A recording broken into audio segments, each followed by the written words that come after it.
Hello, welcome to the Social Club. Yeah, listen, I write the agendas, so guess where we're going to start. Liverpool are top of the Premier League going into the international break. I thought it was worth discussion, not just as an opportunity to mention the fact that we are top of the league, because look at the early days. If you've got it, flaunt it. Well, exactly, you know, this is exactly it, Matt. Look, you know this. I was flaunting it when we were top of the Championship, so I get that. You really were. I was. We will actually talk about the Championship later on today, which is a first. We're going to extend our horizons because Matt, as a Huddersfield fan, and as the Wolf of Ball Street as well, has got you got to get your opinion out there. Normally on the Long Ball Street podcast, this is his face. It's good, isn't it? Your face.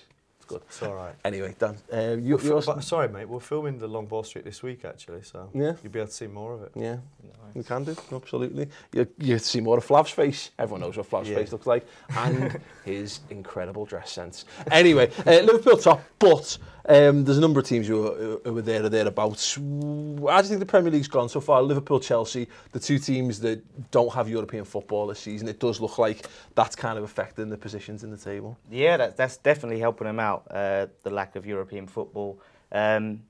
With Liverpool, you know, particularly, as Klopp just seems to have really got that team playing well together, and a lot of things that he was ridiculed for, you know, celebrating draws and things like that.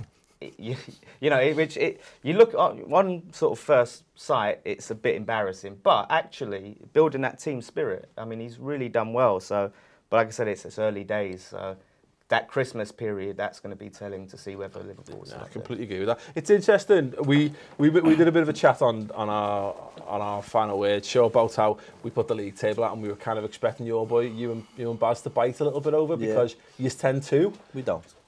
When we don't, when do we ever bite? No, never. Never bite. Did we not come on your show last year and say you were going to beat us 4-0 in the derby? No, but that's different. There's a difference between when we go head to head with you and use any opportunity to have a laugh. To have a laugh at us and us getting ahead of ourselves. No, getting ahead of ourselves, you normally would have jumped all over that. Now, is that because you didn't take that opportunity this time? Is that because you were still a bit sore from the weekend? Or because you have an opinion on why Liverpool should be at the top of the table or not?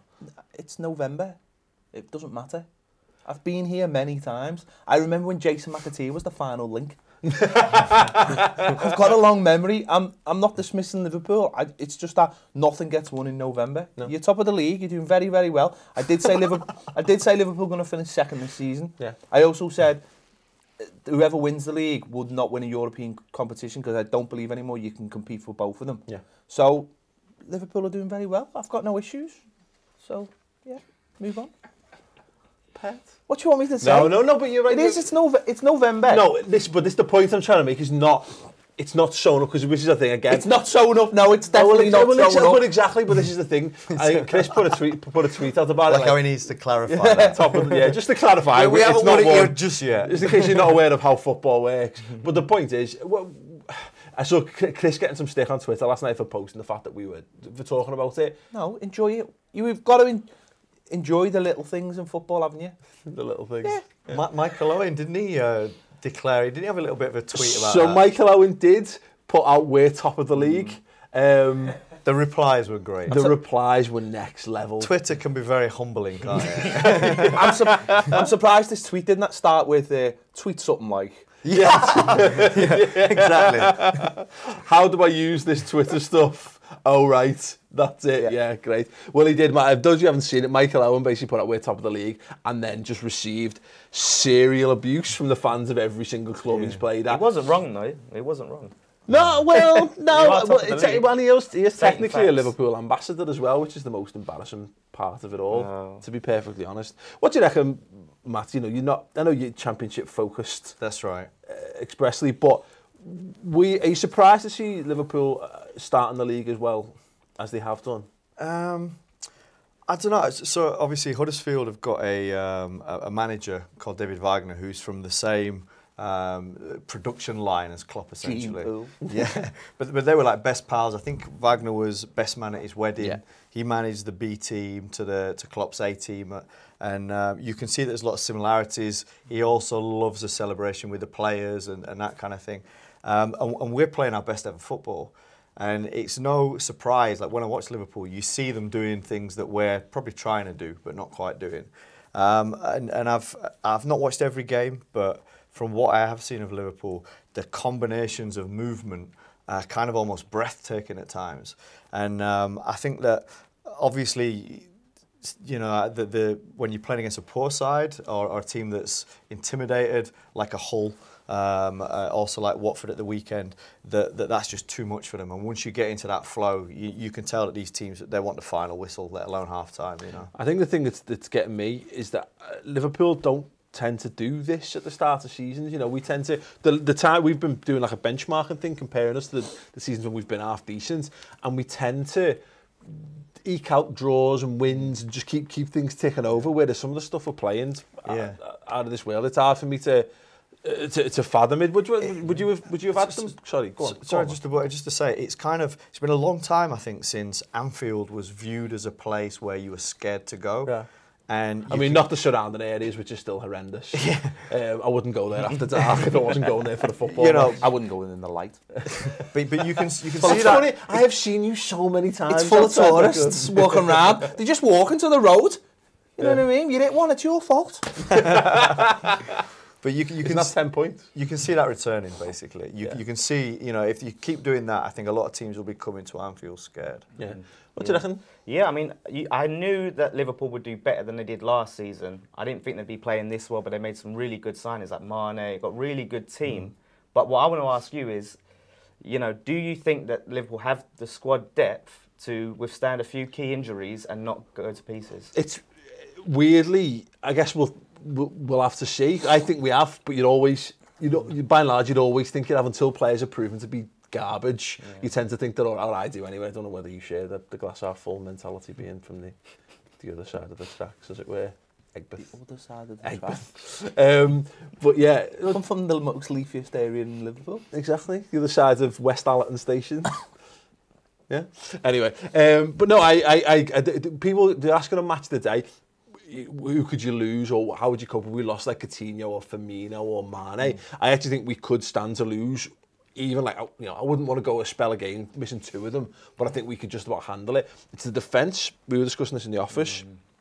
If we lost Matip, he's slowly becoming like integral to how we play at the back. He's so commanding, so calm in there.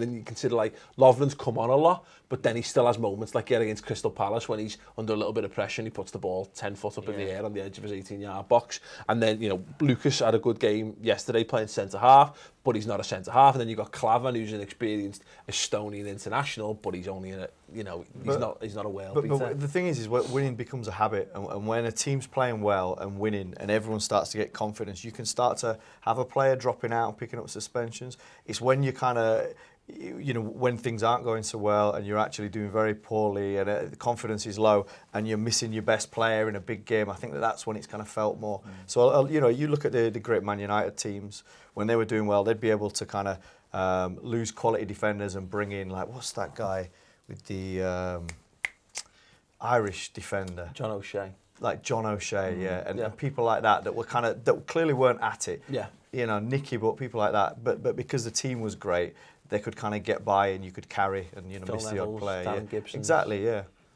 There's more of them than that, actually. There's loads more. Most of them ended up playing for Everton. They did. Or Sunderland. Or Sunderland, yeah, to be fair. Ped, how much do you think, I mean, particularly with the weeks coming up after the international break, the teams that inevitably play in European football are the ones, as you said earlier, the ones that always drop points around this. I just don't think you can do it anymore. Man City showed at the weekend, beat Barcelona, draw with Middlesbrough. It's just, it can't be done anymore because of financial fair play as it stands. Yeah. Chelsea are obviously, as shown against us on Saturday, were just out of this world.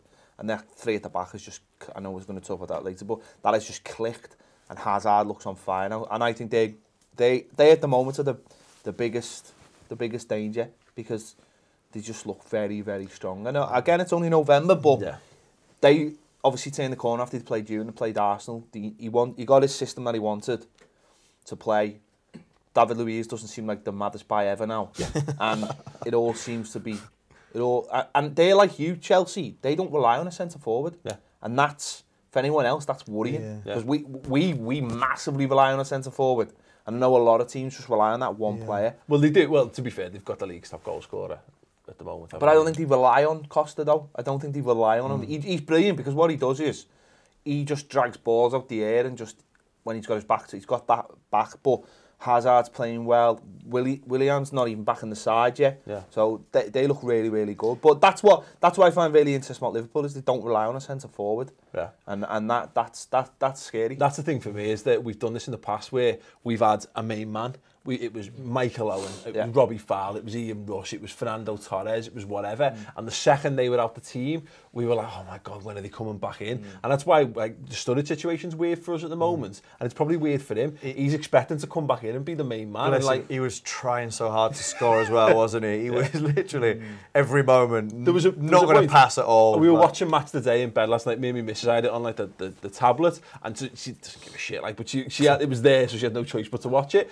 And she literally burst out laughing at the point where he missed like the shot that when Alden knocked in. Like oh my God, like you know how many efforts is he going to have and not come off? But it's the downfall of West Ham since Andy Carroll went. Yeah, that's it. But it goes this time every season. That's to be expected at this point. I think this month's going to be telling and all. And you're right. This is the point where you realise that nothing's decided. It's November, but it is also that month when the teams who are playing in European competition, this is their big test. They've only got 3 more weeks of that until the Europe ends for the winter. So this is up to Liverpool, Chelsea, whatever, to try and capitalise and they drop points from City, etc. I do actually think that the top 4 there is now will be the top 4, not in that order necessarily, but that will be Liverpool, Chelsea, City, Arsenal 4th, sound. Yeah. Well, you can put. It'll be that top 5. I'm sure it'll be that top 5. Yeah, definitely be that top 5. I think what happens, maybe that top 6. 6th. Yeah, I just think they just. I mean, I tipped them for the title, but it's clear that they just lack something. Inconsistent, really inconsistent. They do lack something, and I just think, like you mentioned there, we're in the international break now. This is the bit, isn't it? This is the bit where. This is the bit now, we've got Christmas, we've got no more international breaks till February, is it? And this is where people establish where they're going to finish in their thirds, you know what I mean? Top, middle bit, last bit, and then that final bit is where you're going, obviously, where you are going to finish. So they'll all be shuffling this bit for the European places, middle bit, and so this is where you've got to get your head down and really get through. Let me just bookend it then on a Liverpool thing. Do you believe Liverpool are genuine title contenders? Yeah, you have to believe, based on form and the way they've played, the players they've got, Klopp, everything. Yeah, I believe so. Pat? Yeah, I thought that before the beginning of the season. I thought last season was all the groundwork was getting done, and this is the bit now where they've got to kick on. Okay, Matt? Clearly, yeah. Clearly? Like that. Let us know your thoughts then on the Liverpool situation, and if not Liverpool, who do you think's best placed to capitalise on any drop points or whatever by the Champions League and Europa League teams, Man United? Let us know in the comments below, and subscribe to the Ball Street YouTube channel as well. And of course, as Matt mentions, go and listen to the Long Ball Street podcast. Your life isn't as good as it could be, and listen to it and you'll understand what I mean. It's very good.